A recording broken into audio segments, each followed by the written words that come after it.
আসসালামু আলাইকুম ভিউয়ার্স, আমরা আজকে আছি সেই আমাদের ভিডিওতে একটা বিষয় বলবো।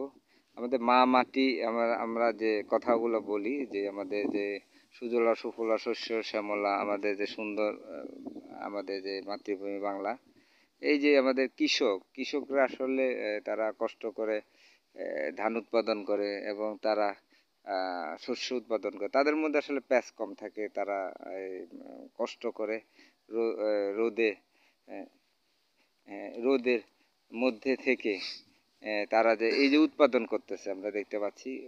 কি সুন্দর এখানে আমরা দেখতে পাচ্ছি, এগুলো এখনো আসে নাই, ধান আসে নাই, কারণ চর্চার অভাবে আমরা আগাছা দেখতে পাচ্ছি। আগাছা আসলে না বাঁচলে, মানে আগাছা যদি আমরা না উত্তোলন করা হয়, আগাছা পরজীবী যদি উত্তোলন না করা হয়, তখন এরকম কিন্তু ধান আসে না।